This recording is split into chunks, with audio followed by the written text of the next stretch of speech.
Creative Escapes. I just want to be cool. Deku be wrecking stuff, man. Bloody suspicious. Game. Gives you Get out of my way. The Smackdown. I told him that. Let me show you how to jab. My Hero Academia, Season 4, Episode 1, 2, 3 review. Whoa, it's your boy Creative Escapes in the building. What's up, what's up, what's up? How you going? How you doing? How you doing? I'm doing quite fine, thank you. But before we get into it, you already know. Subscribe to my channel, man. And hit that bell, don't forget. So we start this season off in the office. Assistant Regional Manager. Not that office, man. This office. You see these group of people, they're struggling to get a story going. All the other papers that got stories on All Might, and they're trying to get something going with their personal paper. And here comes this guy, this reporter, this suave guy right here. They point out that there's something going on. When All Might had his battle with No Face or whatever.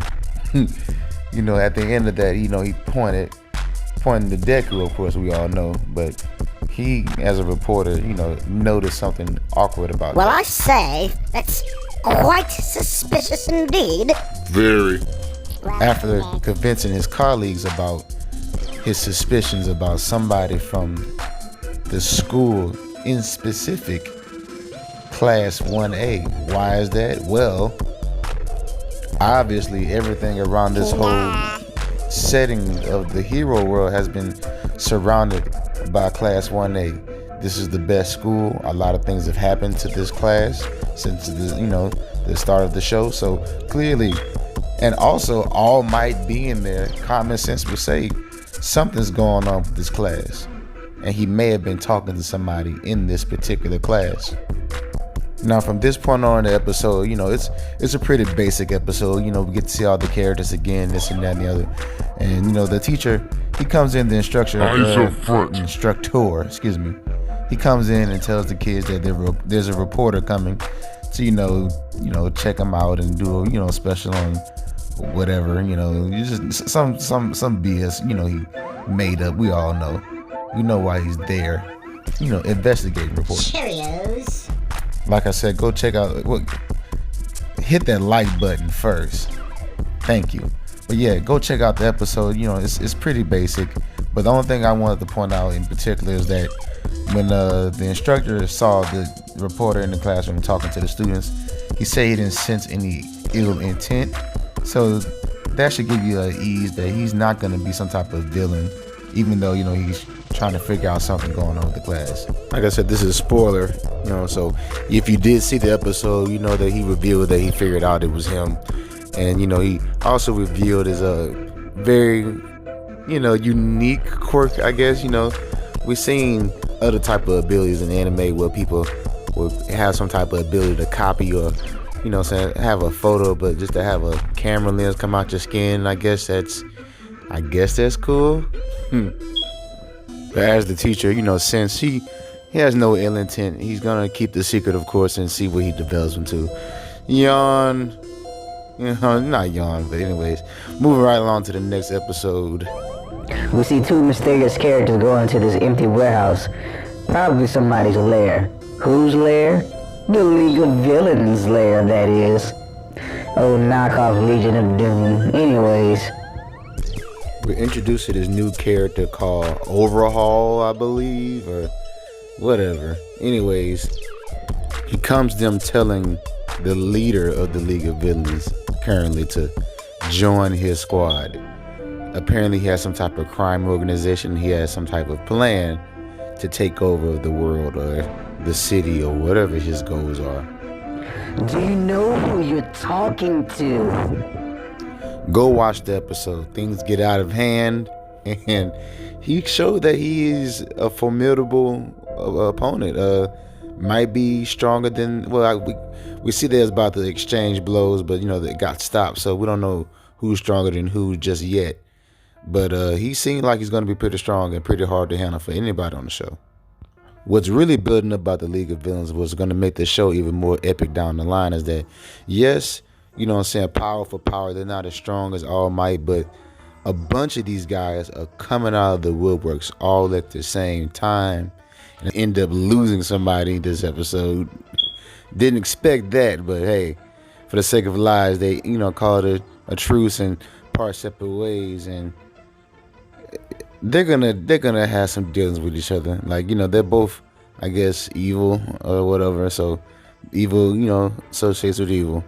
We're back to the gang at the school again. School. And what's on the topic of agenda today? Work study. They gotta do work study. Avenue of, you know, the show we already seen before. I don't want to see him go back to Gran Torino, even though we already seen it, so we know they're not gonna go that route. They suggest him to go to All Might's old sidekick, Night Eye.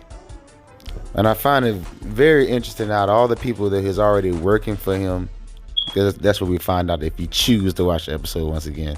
You know, I hope you've seen it so far. But anyways, the guy with who put his, you know, his tongue out of his mouth a little bit, he could swim underground, pops out naked. It's weird. So it's like a little One Piece type of ability to me. But anyways, he's he's in the work study with him, and we find out that he was gonna be the predecessor for the All Might ability of, you know, passing it down to him. Moving quite along, because we're kind of phasing into episode 3. Deku is allowed a visit to see Night Eye. Go watch the episode. You know, it got some quirky humor. Not gonna get into it, you know, just watch it. You laugh, you don't, you don't. But anyways, Deku is put in a situation he's trying to attempt to make him laugh in some type of way, because apparently this serious face character enjoys comedy, and Deku fails miserably. So in order to make up for failing to make him laugh, he says, take this stamp and stamp this paper, and I'll let you join, my work study. Apparently he has this power though that gives him some type of great advantage. Will Deku succeed? He clearly doesn't. But since that, you know, like I said, if you watch the episode, you find out that Night Eye is a huge All Might nerd fan. Like, I didn't expect that. I thought it was just, you know, some type of guy that was just smart and rich and, just like, I don't know. Not the way they made him. They made him a very fanboy, just like Deku, and that's where they got along at. You know, in the battle, you could see him jumping all over the place, going ham, and he not once did he step on All Might's any of his memorabilia. So that right there alone allowed him to, you know, say, look, you got something special going on with you, man. You impressed me, so I'm gonna let you join. We knew he was gonna let him join anyway. Come on, he has All Might's quirk. You know, the dude that you worship or whatever, he has the quirk regardless how you feel about the successor or not. Anyways, that's where we are in the episodes right now. You know, episode 1, 2, and 3. It looks like it's building up to be something pretty good. I'm curious of what it's going to be like towards the end. You know, the end of these seasons are always the best, and I don't read the manga, and I'm glad to see the show back. We have some other good shows this past season, but this is the ones I could definitely watch with the family for sure. You know, nothing too weird outside the little dude with the little purple power or whatever, with the little cushiony purple stuff. You know, he's a little bit much sometimes, but other than that, man, it's a great show. Anyways, this is Creative Escapes. Stay blessed, stay safe. Thank you.